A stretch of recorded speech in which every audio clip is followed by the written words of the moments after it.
Très ravi de vous retrouver, mesdames et messieurs. Bonsoir, joyeuse fête de Pâques à toute la communauté chrétienne du Tchad et d'ailleurs. Dans l'actualité ce soir, le Premier ministre et chef du gouvernement d'Union nationale, Saleh Kebzabo, effectue une visite de travail à Komé et à Douba. Il est accompagné de quelques membres du gouvernement, des conseillers techniques et autres personnalités. C'est une visite d'inspection et de constat qui intervient quelques jours après la nationalisation de tous les actifs et droits de toute nature appartenant à la société ESSO. On fait tout de suite le point avec Vantou Abdoulaye. Il est 8h50, l'avion transportant le chef du gouvernement d'Union nationale et sa suite foule le sol du Logone oriental. À sa descente, Saleh Kebzabo est accueilli par le gouverneur de la dite province, Ahmad Dari Bazine, avec à ses côtés les responsables militaires. Après la phase protocolaire, le Premier ministre a entrepris une visite d'inspection. D'abord, dans la salle de production pétrolière, un bref aperçu a été fait sur le processus des opérations de production de bruit de commun par le chef des opérations, Frédéric Bendi. Aujourd'hui, sur 1000 puits, 350 fonctionnent normalement. La moyenne de production pour le mois de février 2023 est estimée à 28 000 barils par jour. En ce lundi 10 avril 2023, où le Premier ministre effectue la visite, 30 500 barils sont produits, largement supérieurs à l'ancienne quantité produite, s'est réjoui le chef des opérations, Frédéric Bendi. Ce qui montre un résultat plutôt satisfaisant de la prise en main des sites par les Tchadiens. La décision du Tchad de nationaliser tous les actifs d'ESSO est historique et est mal nécessaire, déclare le chef du gouvernement Saleh Kebzabo, qui reconnaît que c'est une décision dangereuse, mais que le gouvernement, étant dos au mur face au comportement méprisant d'ESSO, n'avait d'autre choix que de l'assumer. Il n'y aura aucun dysfonctionnement dans la chaîne de production, rassure Saleh Kebzabo.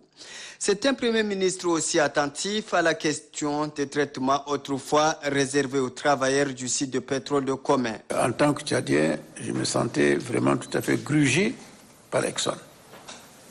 Le traitement qui vous a été réservé avec tout le mépris que la direction générale a exercé sur vous. Vous avez tenu bon, j'ai suivi de bout en bout, pas dans les détails, mais en contact avec vos syndicats, vos représentants. J'ai essayé d'apporter ce que je pouvais en termes justement de soutien moral. Mais j'étais peiné par le comportement de la directrice générale, qui vous traitait pour moins que rien. Et dans cette transaction, vous étiez vraiment l'agneau du sacrifice, mais dont je pense qu'elle est légitime, qu'elle est légale. Elle est tout à l'honneur de notre pays. Nous ne sommes pas une marchandise, je parle du Tchad, qu'on peut comme ça prendre dans un troc quelconque, nous balancer de gauche à droite pour nous vendre, nous revendre, nous sous-vendre, nous survendre et ainsi de suite. Non. Nous ne pouvons pas accepter ça.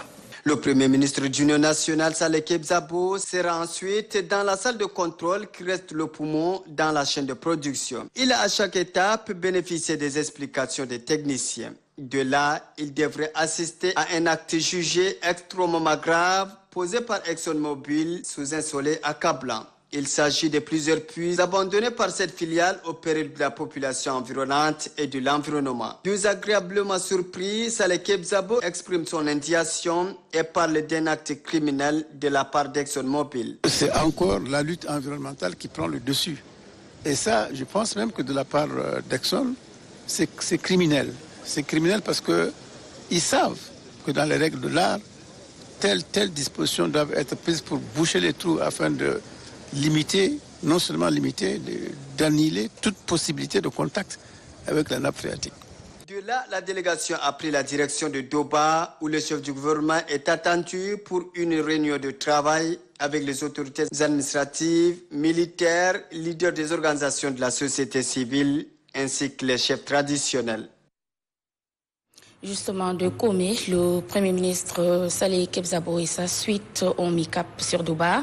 Ils ont été accueillis par les autorités administratives locales, leaders religieux et les organisations de la société civile.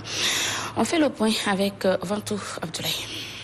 Sur place à Doba, plusieurs corps constitués attendaient dans la salle de réunion du gouvernorat le chef du gouvernement d'union nationale qui a un message à leur livrer. D'abord, dans son intervention, le gouverneur de la province du Logone oriental, Ahmad Daribazine, a parlé d'une visite historique qui marque la première sortie du Premier ministre Saleh Kebzabo dans cette province. Ahmad Daribazine a porté à la connaissance du Premier ministre que la province du Logone oriental fait face ces dernières semaines à la situation sporadique d'insécurité menaçant dangereusement la paix et la tranquillité des citoyens des différentes contrées de cette partie du pays. Aussi informe-t-il du phénomène de rébellion en gestation en République centrafricaine voisine qui risque de mettre à mal la suite de la transition. Le gouverneur de la province du Logone oriental, Ahmad Daribazine, sollicite du Premier ministre, chef du gouvernement d'union nationale, des moyens matériels conséquents au profit des forces de défense et de sécurité pour que ces dernières remplissent efficacement leur mission. Au Logone oriental, le climat est bon enfant, mais surtout la collaboration est sans pareil entre les autorités administratives locales et l'instance judiciaire, a souligné la procureure de la République près le tribunal de grande instance de Doba, Madame Nadjilem Bombay-Tungaunti Colette. Quelques interventions notamment du maire de Doba, du représentant des jeunes, de la représentante des femmes et le représentant des chefs traditionnels ont marqué également cette réunion. Tous ont relevé la question de menaces sécuritaires, la promesse des autorités relatives à la construction des infrastructures routières qui restent jusque-là non exécutées, la cherté des vies. Répondant à quelques-unes de ces préoccupations, le chef du gouvernement d'union nationale, soucié du bien-être et de la sécurité de ses concitoyens, a rassuré que des dispositions nécessaires seront prises pour qu'ils vivent dans la quiétude. Et puis, le Premier ministre, à lors de cette rencontre de travail, a mis l'accent sur la cohésion sociale et la coexistence pacifique. Le gouvernement doit, dit-il, s'investir pour que la reconstruction du pays soit une réalité. Un extrait de cette intervention. Dans les villes comme à la campagne, il y a une coexistence pacifique exemplaire que nous devons saluer et que nous devons renforcer. Dans les semaines qui viennent, nous allons organiser un grand dialogue sur les questions de coexistence pacifique entre les communautés pour que des conflits qui durent maintenant depuis de nombreuses années puissent prendre fin. Que les agriculteurs et les éleveurs en particulier puissent continuer de vivre ensemble dans l'harmonie comme par le passé, et c'est possible. Nous allons nous y atteler. Des solutions existent et elles seront mises en œuvre. Nous avons toute une série de questions relevant du développement par l'agriculture, par l'élevage. Vous voyez vous-même ces mesures qui commencent à porter leurs fruits. Le gouvernement est soucieux du bien-être social de toutes nos populations. Il faut que les fruits de l'expansion profite à tout le monde. Il n'est donc pas question que dans ce système, il y ait des privilégiés et ceux qui ne le sont pas. Notre système que nous mettons en place va tendre donc à menuiser de plus en plus les différences qu'il y a quand elles sont criantes dans la société.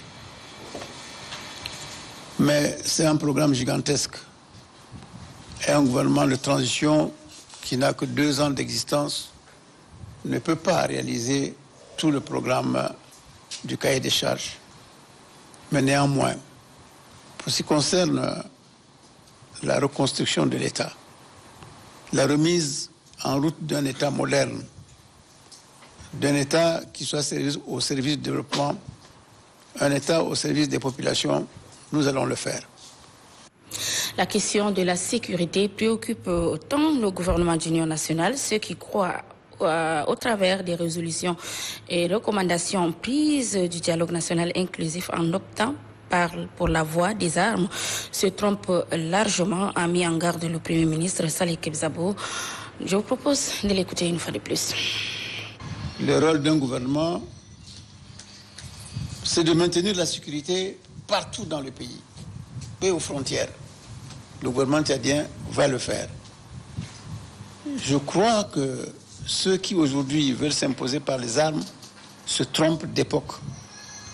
Personne aujourd'hui n'acceptera un changement quelconque par les armes, que cela parte du sud ou que cela parte du nord. Le dialogue nous a tous mis d'accord. Nous nous sommes assis autour de la même table pour discuter pendant plus d'un mois. 1 mois et demi, nous avons discuté et nous avons pris des décisions importantes pour l'avenir de notre pays. Les populations du Logone oriental ont le droit de vivre en paix. Et nous allons les aider à vivre en paix. Ceux qui voudront semer la désolation dans les familles, il faut qu'ils reviennent à la raison.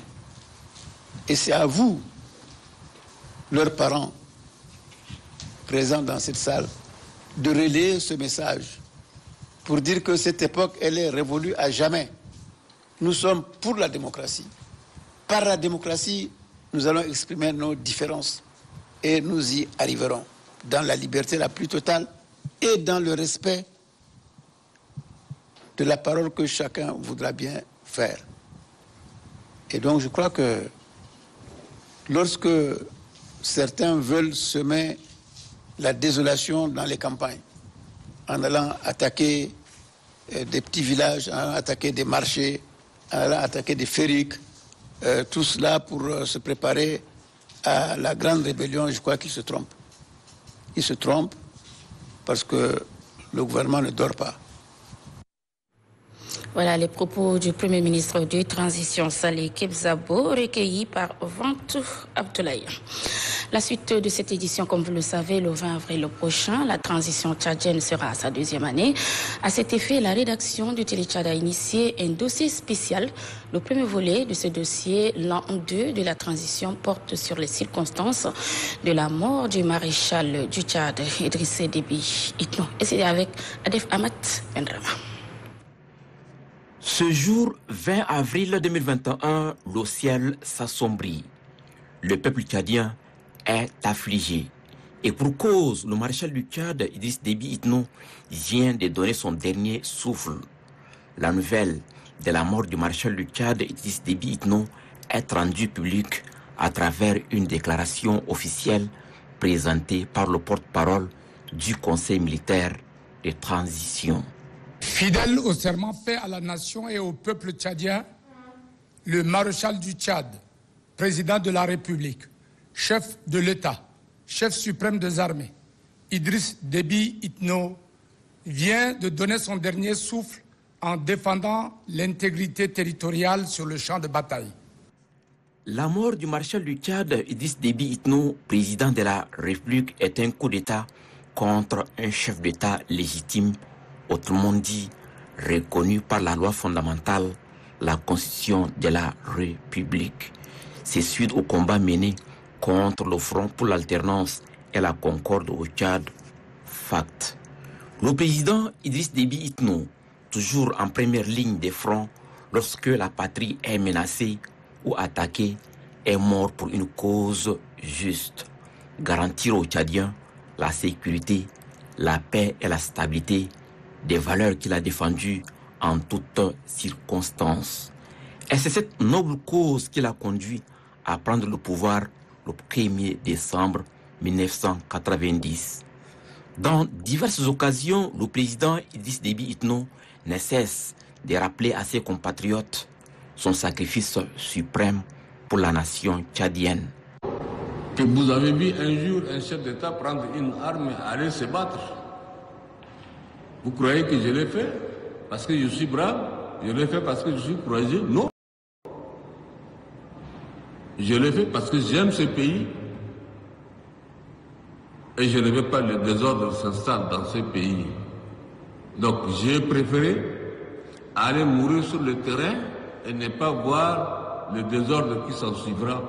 Les témoignages des dirigeants du monde lors des obsèques officielles ou manifestés à travers des messages de condoléances en disent long sur la grandeur de l'illustre disparu, le maréchal du Tchad, Idriss Déby Itno, le bâtisseur de la nation. Ce n'est pas seulement la douleur des proches qui se fait entendre. Famille, frères d'armes, amis, étreints par la douleur de perdre un être cher, mais l'hommage au chef d'État qui savait défendre au-delà de tout les intérêts de son pays, de son continent, et qui forçait le respect de tous, amis comme ennemis. C'est cette disparition tragique, le 20 avril 2021, qui a entraîné la rupture de l'ordre constitutionnel. Tout le monde s'accorde à reconnaître qu'il s'agit bel et bien d'un coup d'État. Le maréchal du Tchad, Idriss Déby Itno, est tombé sur le théâtre des opérations militaires, armes à la main, pour la défense de la paix, de la stabilité et des acquis démocratiques. La suite de cette édition, le ministre d'État, ministre de la Production et de la Transformation agricole, a échangé ce matin avec quelques-uns de ses collaborateurs qui étaient en mission dans la zone méridionale dans le cadre de la campagne agricole 2023-2024.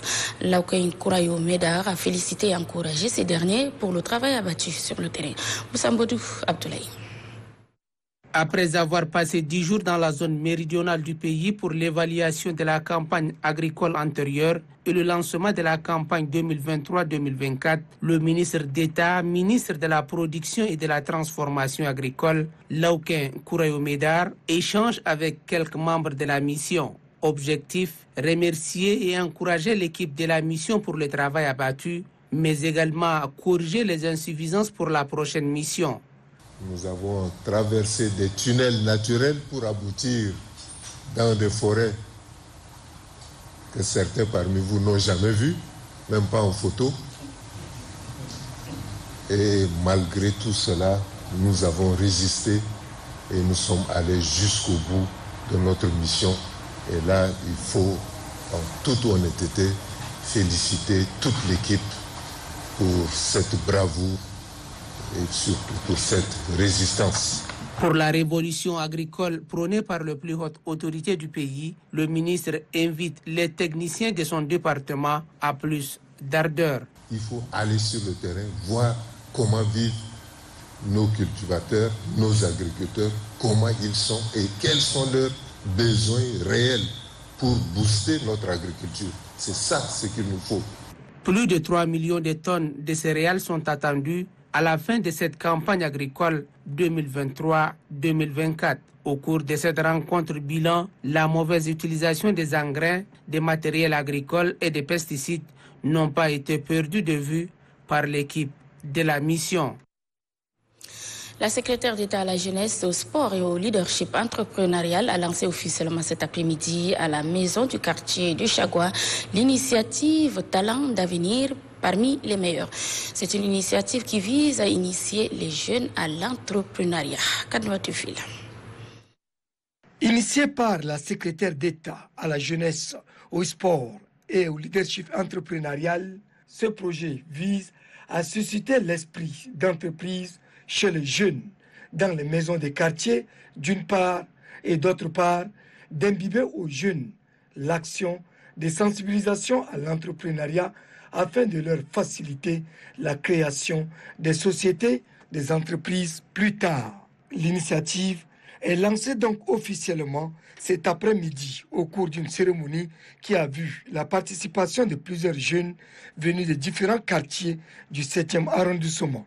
3 jeunes ont saisi l'opportunité pour présenter leur projet d'entreprise face à un jury composé de 3 membres.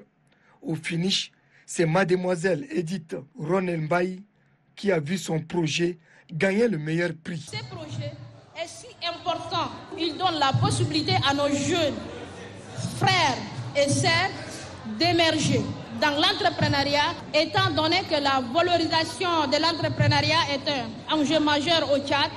Notre ambition est d'outiller ces jeunes de savoirs complémentaires et de susciter l'esprit d'entreprise.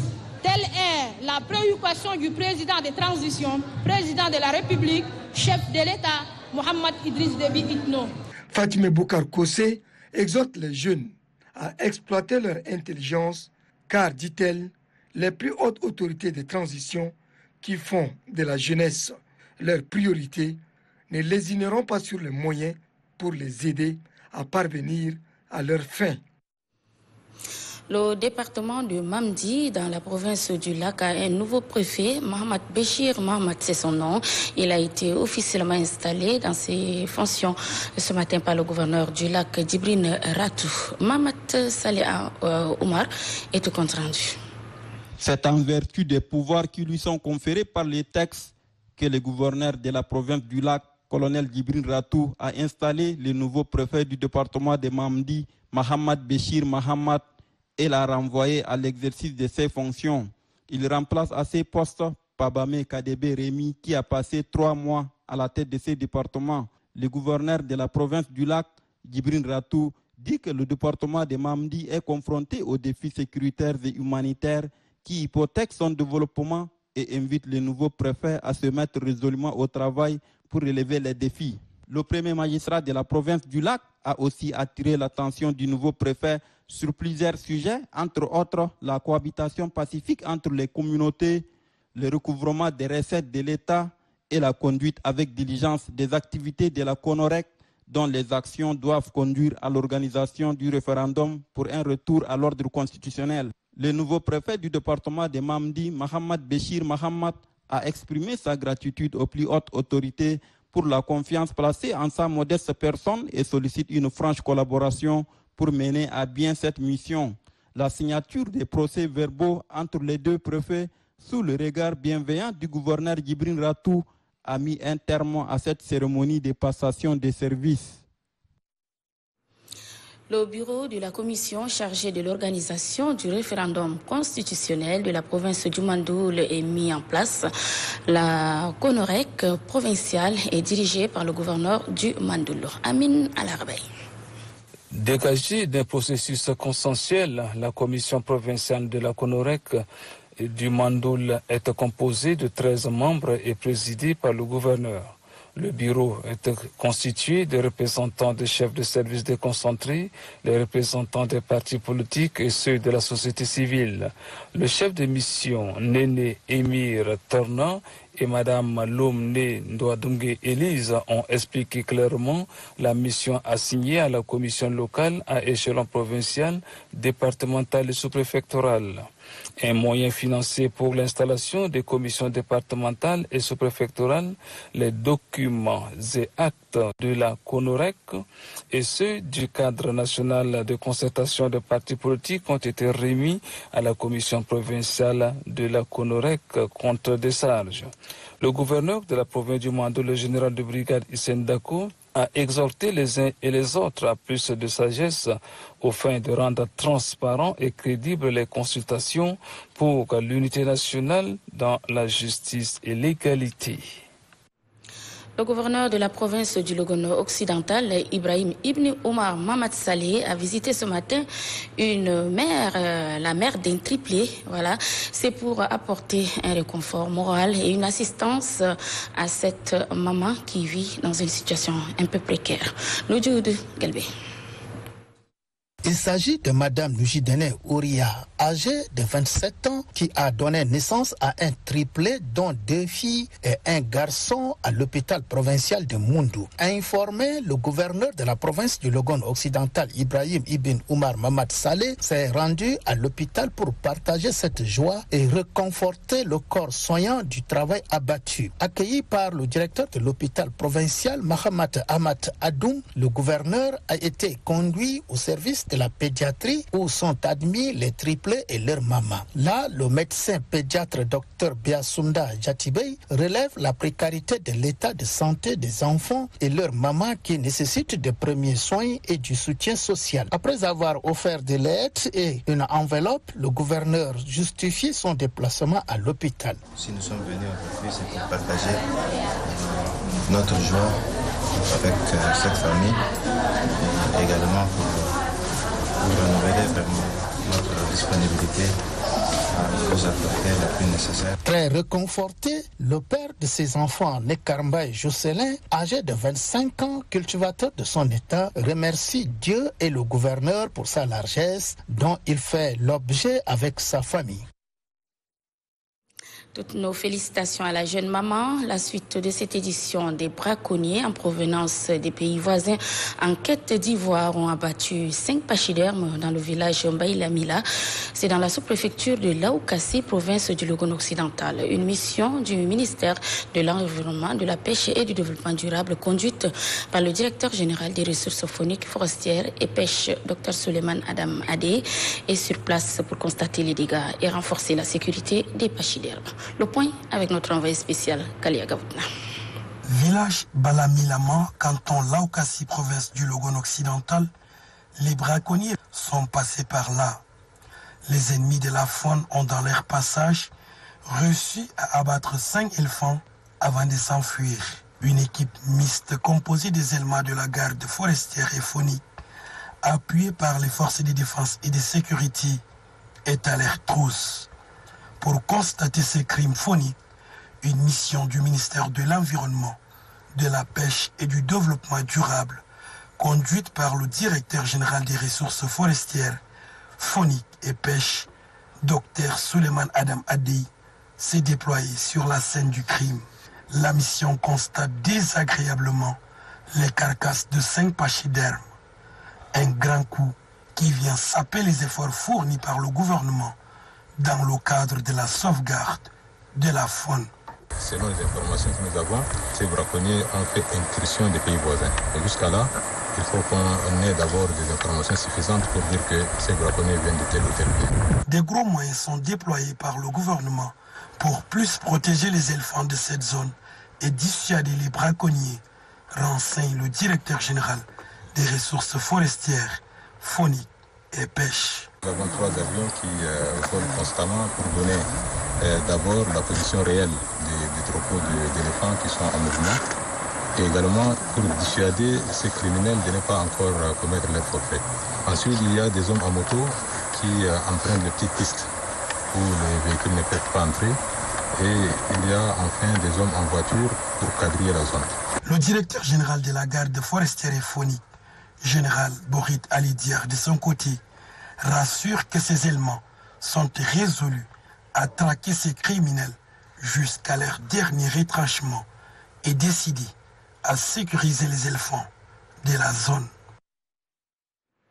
Suite à la publication de l'arrêté 035 du 8 avril 2023 réhabilitant Sa Majesté Sultan Chérif Abdelhadi Mahadi dans l'exercice de ses fonctions de Darwadai, le comité des sages de la dite province et l'association socioculturelle et éducative pour le développement du Wadaï ont fait un point de presse pour exprimer leur reconnaissance aux plus hautes autorités de la transition. Suivez un extrait.